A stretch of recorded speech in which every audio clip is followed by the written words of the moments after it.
So investment strategy is actually one of the driver of the performance of the fund at a level which goes much deeper than any of the funds I've seen. And the reason behind it is very simple. The most liquid category of wine is Bordeaux. The most, I would say, weighted category traded on LiveX is by far Bordeaux. It's 80 to 90% of everything they trade. So as we discussed earlier, if the other funds can only sell to other merchants and to LiveX, of course you are going to buy what is liquid for them, which is Bordeaux.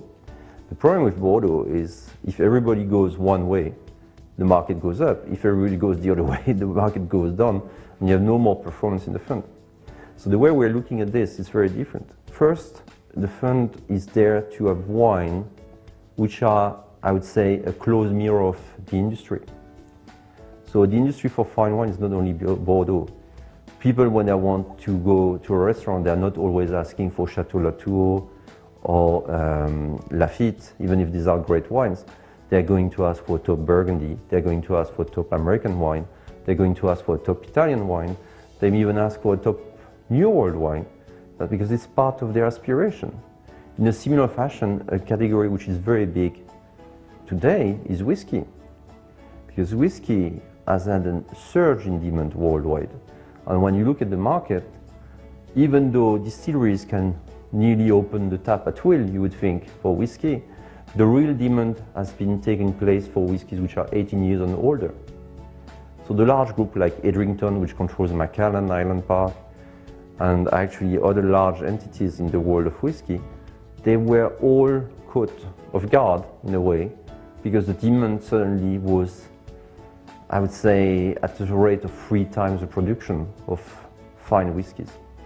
And what happened is the worldwide demand has been keeping to be going strong. In Asia, very often people will drink some whiskies versus drinking wine, and they will drink something fine, which is aged. So that trend has created a need for the fund to secure also some spirits. Beside that, all the investment portfolio of the fund when it comes to wine is a reflection of the worldwide market and not just Bordeaux. So if you look at our portfolio today, 25% of it is Bordeaux. More or less 25 to 30% of it is Burgundy, rare Burgundies. Another 20% of the portfolio is going to be around the top wines from Tuscany, but also the Barolo and the Barbaresco from Piedmont in Italy. And then you will find some great wines from Napa, some great wines from Australia, some great wines from Champagne. So you really have a portfolio approach to this, which is 90% of the fund is actually made of wine from all these regions of the world, with the key regions being, of course, the key regions also in the portfolio, and 10% of the portfolio, which is going to spirits, primary whiskey, but also some very rare cognac, special releases of bottles which are like the Black Pearl from Rémy Martin, some very rare cognacs, which we know are going to be very desirable over time, whether for luxury hotels, their bars, or for private collectors. So this is a very balanced portfolio. This is a portfolio we publish monthly on our website and on our fact sheet, and people can see that we have been very consistent within the last 2 years.